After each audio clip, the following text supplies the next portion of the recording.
मुखिया जी, आपकी पत्नी ठकुराइन बालकनी से गार्डन में आ गिरी। क्या वो ठीक तो है? उनको चोट तो नहीं आई है मुखिया जी, लेकिन उनकी आंखों में खौफ नजर आ रहा है और वो कुछ बोल भी नहीं रही हैं। हे भगवान! ये सुनकर सभी गांव के लोग और तांत्रिक बाबा जी मुखिया जी के साथ हो लिए। सभी घर पहुंचे तो ठकुराइन पलंग पर पड़ी थी। ठकुराइन, क्या हुआ आपको? हमें कुछ तो बताइए। मुखिया जी को सामने पाकर ठकुराइन उनसे लिपट गई। ए जी। कुछ देर ठकुराइन ऐसे ही मुखिया जी के गले लगी रही और फिर हिम्मत करके बोली, मुझे बहुत ही भयानक सपना दिखाई दिया और फिर ऐसा लगा कि कोई मेरा पैर खींच रहा है। मैं अपने आप बालकनी में खींची चली गई और अपने आप को संभालने की कोशिश की तो गार्डन में जा गिरी। उसके बाद मुझे होश ही नहीं रहा कि मैं कहाँ हूँ। ये सुनकर सभी हैरान रह गए और तांत्रिक बाबा बोले, ठकुराइन जी, क्या आपके घर से आपकी कोई चीज गायब है? इस पर ठकुराइन ने सोचकर जवाब दिया, हाँ, हमारा पुश्तैनी हार गायब है। कल शाम हमने उसे उतारकर अलमारी में रखा था, लेकिन अब वो कहीं नहीं मिल रहा। यह सुनकर बाबा ने मुखिया जी की तरफ देखा और बोले, ठकुराइन का खास ख्याल रखा जाए। लगता है किसी ने कुएं से अपनी ख्वाहिशें मांगी है और उसने ठकुराइन के हार को कुएं में डालकर इनकी जान का सौदा किया है। यह सुनकर सभी लोग डर गए। ठकुराइन के चेहरे पर आया खौफ और ज्यादा बढ़ गया और मुखिया जी की आंखों से आंसू निकल पड़े। मैं आपको कुछ नहीं होने दूंगा ठकुराइन, कुछ नहीं होने दूंगा। अब फिर से गांव में डर का माहौल छा गया था। ठकुराइन की सुरक्षा में मुखिया जी ने कई आदमी लगा दिए थे। रात होने पर सभी अपने अपने घरों में घुस गए थे। मैं भी दादाजी के साथ बरामदे में ही बैठा सोच में डूबा था। रोहन बेटा, तुम क्या सोच रहे हो? अब कुछ नहीं दादाजी, बस मैं दादाजी को और परेशान नहीं करना चाहता था, इसलिए मैंने उनको नहीं बताया कि मुझे कोई आवाजें सुनाई देती हैं। रात होने पर जब मैं पलंग पर गया तो फिर से मुझे वो आवाज सुनाई दी। रोहन, आ जाओ रोहन, मैं तुमको जंगल घुमाऊंगी। इस बार अपने साथ हल्दी की गांठें मत लाना। यह आवाज सुनकर मैं दबे पांव घर से बाहर निकला और जंगल की तरफ रवाना हो गया। वो औरत मुझे नजर आई और इस बार भी मैं चुपचाप उसके पीछे हो लिया।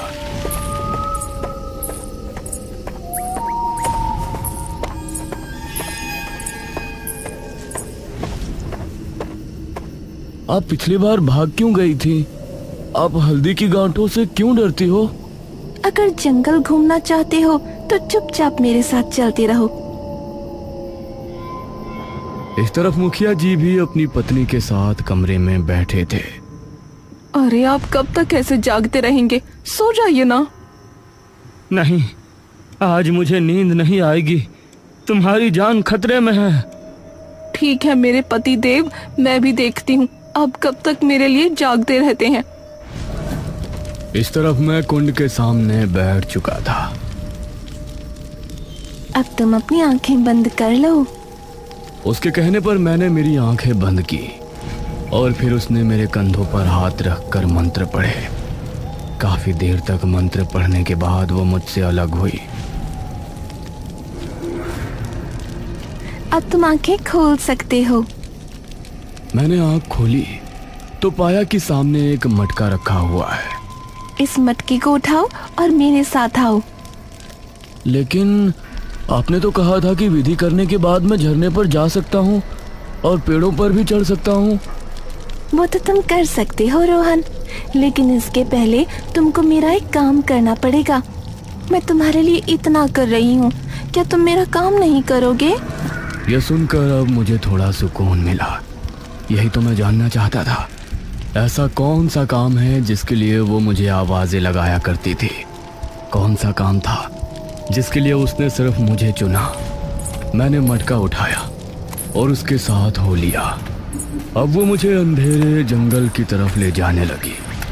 मैं भी उसके पीछे चुपचाप चल रहा था और कुछ कदम ही चलने के बाद मैंने देखा कि वो कुआं ठीक हमारे सामने है।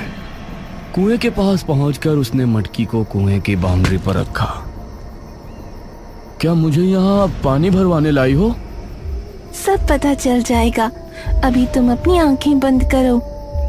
उसके कहने पर मैंने झट से अपनी आंखें बंद कर ली। दूसरी तरफ ठकुराइन आराम से मुखिया जी के पास सो रही थी। मुखिया जी की भी अब आंख लग गई थी। तभी उसकी ओढ़ी हुई चादर अपने आप खिसकने लगी। उसके बाद किसी ने जोरों से ठकुराइन का पैर खींचा। उसकी आवाज सुनकर मुखिया जी नींद से जागे। ठकुराइन! मुखिया ने जल्दी से अलमारी से एक माला उठाई जो हल्दी की गांठों की बनी थी। ठकुराइन अपने आप घसीटते हुए घर से बाहर निकली। मुखिया उसके पीछे भाग रहा था। वह जंगल के अंदर पहुंचने ही वाली थी। इसके पहले ही मुखिया ने उसके हाथ को पकड़ा और झट से उसके गले में माला डाल दी। तभी एक आवाज फिजा में गूंजी। तुम ठीक तो हो? जी मैं ठीक हूँ। मुखिया ठकुराइन को फिर से घर ले गया। अब तुम अपनी आंखें खोल सकते हो। मैंने मेरी आंखें खोली तो अब उस मटके का मुंह कपड़े से ढका हुआ था। हाँ, उठाओ इसे और मेरे साथ चलो। इस बार तुमको आगे चलना है, रास्ता मैं बताऊंगी। मैंने उस मटकी को उठाया जो काफी भारी लग रही थी और उसके बताए रास्ते पर आगे बढ़ने लगा। काफी देर चलने के बाद मैं एक गुफा पर पहुंचा। इसके अंदर चलो।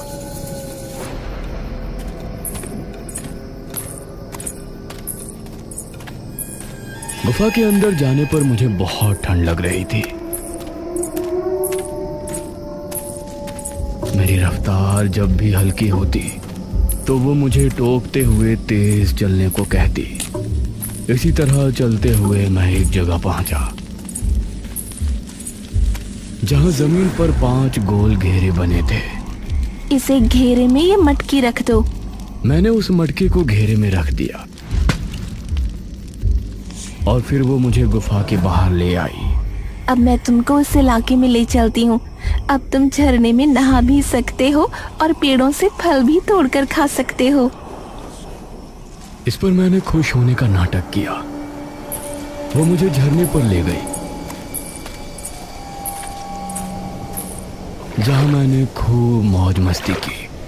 पेड़ों पर चढ़कर मैंने फल भी खाए, उसे ये दिखाने के लिए कि मैं सिर्फ एक भोला भाला हूं। लेकिन असल में मेरे दिमाग में वो सवाल गूंज रहा था, मेरे हाथों उस मटकी को गुफा के अंदर रखवाने के पीछे उसकी क्या वजह थी? ये काम वो किसी और से भी तो करवा सकती थी। कुछ देर ऐसे ही मस्ती करने के बाद मैंने उससे विदा ली और घर पहुंचा।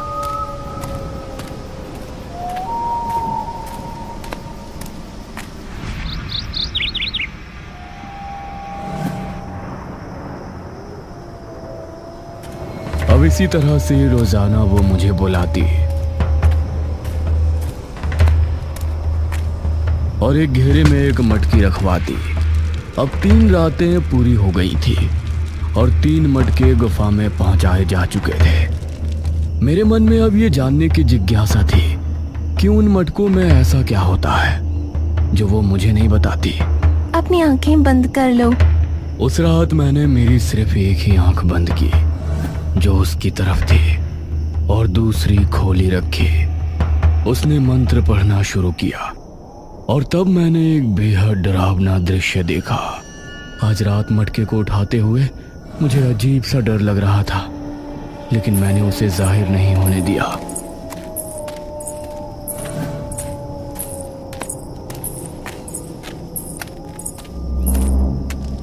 उस मटके को गुफा में पहुंचाने के बाद अब मैं फिर से घर पहुंचा। लेकिन अब मुझे कुछ भी छिपाना ठीक नहीं लग रहा था। दादाजी, मुझे आपको कुछ बताना है। क्या हुआ रोहन? बताओ, क्या बताना चाहते हो?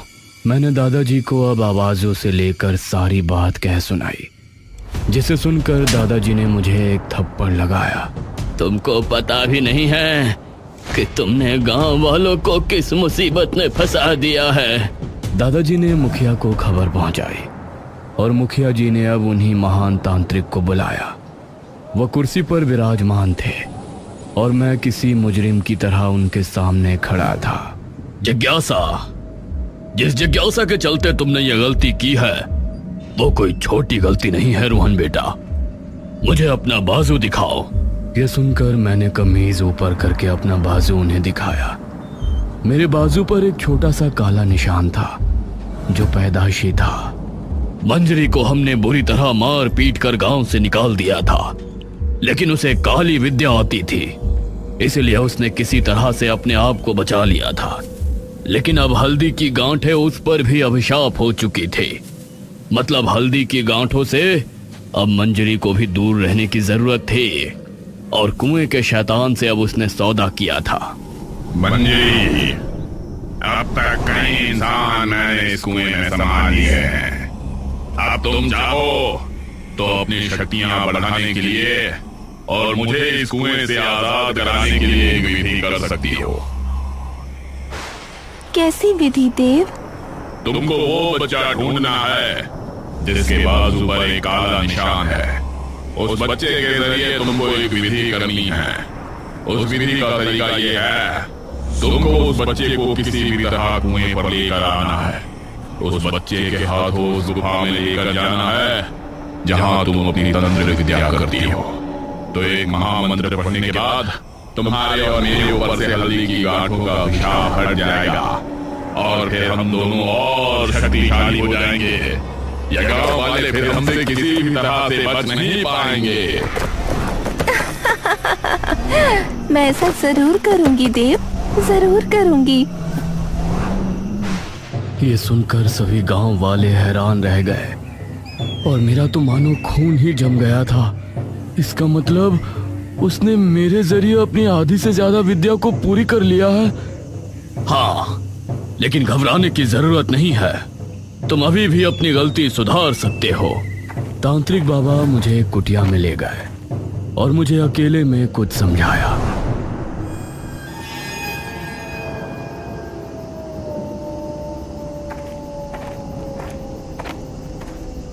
उस रात मैं फिर से मंजरी के पास पहुंचा।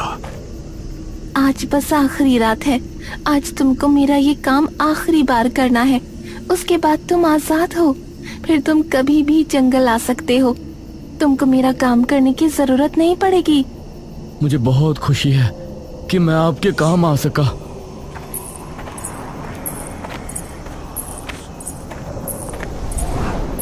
उस रात भी मैं हाथ में मटके लिए गुफा में पहुंचा। मैंने आखिरी 5वें घेरे में मटके को रखा और जमीन पर बैठ गया। उसके बाद वो जमीन पर बैठी और आंखें बंद करके मंत्रों का जाप करने लगी। हाँ, यही सही मौका है। मैं अपनी जगह से उठा और मटका उठाकर गुफा के बाहर फेंक दिया। ऐसा करने से ना जाने उसे क्या दर्द हुआ। वो चीखती हुई अपनी जगह से उठ गई। ये क्या कर रहा है तू? मैंने जल्दी से बाकी मटके भी उठाए और गुफा के बाहर फेंक दिए। उसने अपना लबादा उतार फेंका और मैंने पहली बार उसका चेहरा देखा। गुस्से की वजह से मानो उसकी आंखों में अंगारे दहक रहे थे। वह मुझ पर झपटी। इस हाथापाई में उसके बाल खुल गए और मैं उसे धक्का देकर बाहर भागा। नहीं बचेगा तू, नहीं बचेगा। वो मेरे पीछे भागी। मैं एक बरगद के पेड़ के नीचे पहुंचा। वहां पर मैंने जमीन से एक हल्दी की गांठ निकाली और उसे उठा लिया। वहीं रुक जाओ। मेरे हाथ में हल्दी की गांठ देखकर वो वहीं रुक गई और हैरानी से मुझे देखने लगी। अब मुझे वो दृश्य याद आया जब मैं बाबा के साथ कुटिया में गया था। जिस तरह वो शैतान हल्दी की गांठों से डरता है, उसी तरह मंजरी भी हल्दी की गांठों से डरती है। उन मटकों को वो खुद नहीं छू सकती, उन्हें सिर्फ तुम ही छू सकते हो। ऐसे में तुम ही हो जो उसे उसके इरादों में कामयाब होने से रोक सकते हो। बाबा मैं करूंगा, मैं उस गुफा के अंदर जाकर अभी उन मटकियों को बाहर निकाल देता हूँ। नहीं रोहन, ऐसा नहीं करना। उन मटकियों को गुफा में रखने का और बाहर निकालने का मुहूर्त सिर्फ मध्य रात्रि का ही है। उस समय वो भी तुम्हारे साथ होगी। ऐसे में तुम एक काम कर सकते हो, तुमको बहुत चालाकी से काम लेना होगा। मैं दिन में गुफा के अंदर तो नहीं आ सकता, लेकिन एक काम कर सकता था। मैं हल्दी की गांठ लिए दिन में यहाँ आया और मैंने इस बरगद के पेड़ के नीचे यह हल्दी की गांठ छिपा दी। इसके बाद मेरा यहाँ आना और मटकियों को गुफा से बाहर निकालना, वो सब मेरे प्लान का हिस्सा था। अब तुम मेरा कुछ नहीं बिगाड़ सकती। फिलहाल तो मैं जा रही हूँ, लेकिन मैं तुझसे बदला जरूर लूंगी, नहीं छोड़ूंगी तुझे। यह कहकर वो बिजली की रफ्तार से वहां से चली गई और उसके जाते ही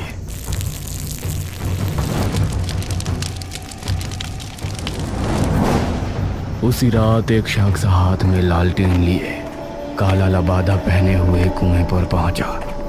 उसने अपनी जेब से एक चीज निकालकर कुएं में डाल दी।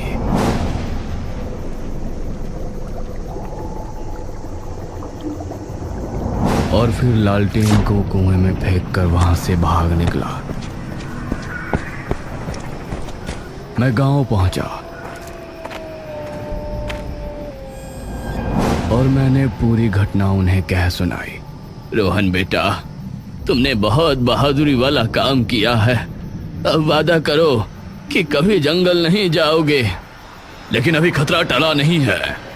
मंजरी जिंदा है और कुएं का शैतान भी। इस पर मैं मुस्कुराया और बोला, तांत्रिक बाबा, मैं चाहता हूं कि आप सभी मेरे साथ कल रात कुएं पर चले। ये सुनकर सभी हैरान रह गए। ये क्या कह रहे हो तुम रोहन?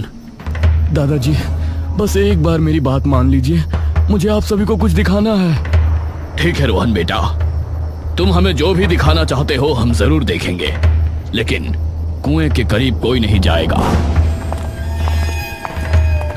अगली रात सभी गांव वाले मेरे साथ जंगल पहुंचे और सभी कुएं के इर्द गिर्द खड़े हो गए। कुएं के अंदर से अजीब सा धुआं निकला, लेकिन काफी लोग थे, इसलिए कोई भी डर कर नहीं भागा। उस समय मंजरी गुफा के अंदर कुंड के सामने बैठी हुई मंत्र उच्चारण कर रही थी। तभी जोरों की हवा चली और कुंड की आग बुझ गई। ये क्या हुआ? तभी किसी अदृश्य शक्ति ने उसका पैर खींचा और वो घसीटने लगी। ये क्या कर रहे हैं आप, मेरे देव? मंजरी बुरी तरह से घसीट रही थी। गांव के सभी लोग कुएं के पास खड़े थे। उन्होंने मंजरी को कुएं की तरफ आते देखा तो हैरान रह गए। अरे ये तो मंजरी है। मंजरी ने कुएं पर आकर बाउंड्री को कसकर पकड़ लिया। मंजरी आंटी, कल रात आप जब मेरा गला दबा रही थी तो मैंने आपके कान की बाली उतार ली थी और फिर कल ही मैंने उस बाली को कुएं के अंदर डालकर अपनी ख्वाहिश मांगी कि कुएं का शैतान आपको अपने अंदर खींच ले और उसके बाद ये कुआं हमेशा के लिए शैतान से मुक्त हो जाए। ये सुनकर मंजरी के साथ सभी गांव वाले भी हैरान रह गए। मंजरी चीखती हुए कुएं के अंदर जा गिरी और फिर चारों तरफ सन्नाटा छा गया। तभी कुएं के अंदर से काला धुआं निकलकर ऊपर आसमान में चला गया। रोहन बेटा, तुमने पूरे गांव को खतरे से बचा लिया। पूरे गांव को। तुम बहुत बहादुर हो। मुझे तुम पर गर्व है बेटा। दादाजी ने फक्र से मुझे गले लगा लिया। सभी गांव वाले अब बहुत खुश थे, क्योंकि उस रात के बाद से कुएं का खौफ हमेशा के लिए खत्म हो गया।